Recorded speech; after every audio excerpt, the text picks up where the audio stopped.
This is intended as a guide to help you understand TOK Essay Title 3, some unpacking using concepts, and then somewhat a wider unpacking of the key language within this. The first step, of course, is that this question requires you to look at, particularly at natural science and one other area of knowledge. So, for instance, mathematics, human sciences, art, or history. Make sure that you're clear on how the areas of knowledge are divided up. The first concept that comes to mind here is if we're thinking about the pursuit of knowledge. When we're pursuing knowledge, we're aiming to try and get as close as possible to the truth.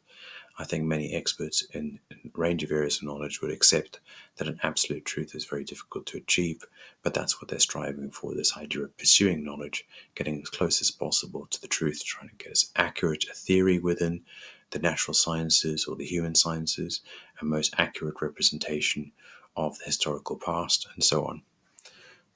A second set of concepts we may consider here is there's an idea here of reconciling resources versus what we should be doing. So there's an implication of values and responsibilities. So underlying values, of course, the notion of ideas, beliefs that inform how you decide what is right and wrong, and that we have an obligation to think about how we best use our resources to produce new knowledge. Linked to this, for me, of course, are the two other concepts here might be power and justification.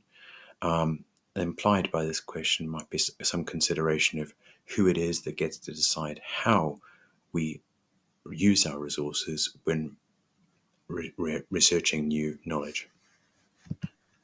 And of course, implied is the idea that we need to justify the reasons for carrying out new research. So to unpack the question a little further, how can we reconcile the relentless drive to pursue knowledge with the finite resources we have? In what way are resources finite? Well, there's the obvious actual physical resources. I'm looking at this as much as an economist might, but also an economist would tell you to consider that human resources and time are finite as well. So all of those things can be considered to be resources, not just tools, but knowledge itself might be a resource. The method might be a resource. There are a number of different resources we can think about.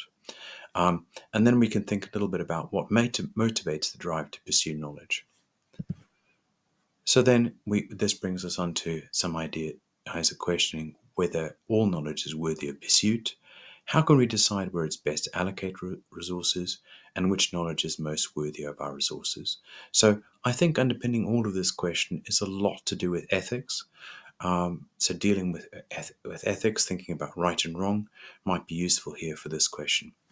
All right, so I just want to take a moment to thank the other staff at BIS and Mr. Luke Smith in particular for their input on helping me to understand these questions so that I can help you better.